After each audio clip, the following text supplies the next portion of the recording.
આવેલ રાજશ્રી મસાલા દ્વારા અને શુદ્ધ દેશી મસાલા ગુજરાતભરમાં પ્રખ્યાત બનાસકાંઠા જિલ્લાના કાંકરેજ તાલુકાના થરા ગામમાં આવેલી રાજશ્રી મસાલા એક વિશિષ્ટ ઓળખ ધરાવે છે। અહીં ગ્રાહકોને શુદ્ધ દેશી મરચું, હળદર અને ધાણા જેવી મસાલાઓ રૂબરૂ લાઈવ દળી આપવામાં આવે છે, જેનાથી તેના શુદ્ધતા અને તાજગીને લઈ કોઈ શંકાને જગ્યા રહેતી નથી। સ્થાનિક સ્તરે ખેતી દ્વારા ગુણવત્તાવાળી કાચી સામગ્રીથી તૈયાર કરાતા મસાલાઓ સ્વાદ અને સુગંધમાં લાજવાબ છે। ગ્રાહકો પોતાને જોઈ મસાલા દળાવવાની પ્રક્રિયા નિહાળી શકે છે, જે તેમના વિશ્વાસને વધુ મજબૂત બનાવે છે।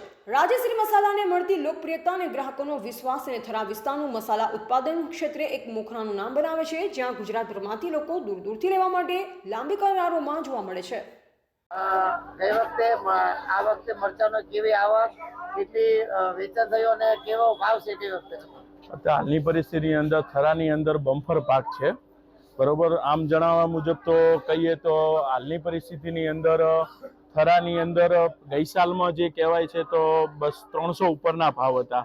અત્યારે હાલ 220 થી માંડીને 240 સુધીના દેશીના ભાવ છે, અને કાશ્મીરી ગઈ સાલે 550 રૂપિયાના ભાવ હતા। આજની પરિસ્થિતિમાં જોઈએ તો 450 થી માંડીને 500 રૂપિયાના ભાવ છે। એકંદરે અત્યારે ભાવની દ્રષ્ટિએ નીચા છે અને ક્વોલિટી પણ બધી સારી આવે છે। મારું નામ ઠક્કર તુષાર ધર્મેશભાઈ, રાજશ્રી મસાલા થરા।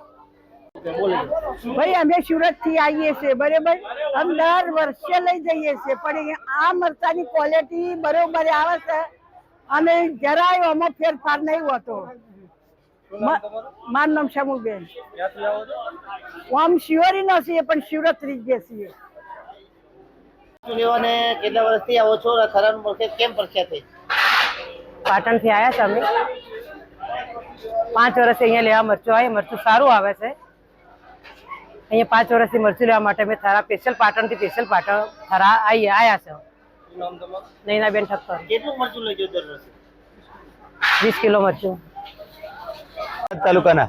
થરાદ તાલુકાના મલુપુર ગામથી આવ્યા છો અને 6-7 વર્ષથી આ મરચો લઈ રહ્યા છે। એકદમ શ્રેષ્ઠ સારી ક્વોલિટી મરચા મળે છે અને મોટામાં મોટો થરામાં મોટામાં મોટું માર્કેટ હોય તો આ દુકાન રાજેશ્વરી દુકાનની મુલાકાત લેજો। મેં લીધી છે, હું 7 વર્ષથી આવું છું। એક ધારો તમે કોક દિવસ લેજો, એટલું શ્રેષ્ઠ ને સારું મરચું આવે છે। અમદાવાદ સુધી ચોય આ મરચું એટલું પ્રખ્યાત છે થરામાં, એટલે જબરજસ્ત। મારું નામ રતનસિંહભાઈ હીરાભાઈ મલુપુર, થરાદ।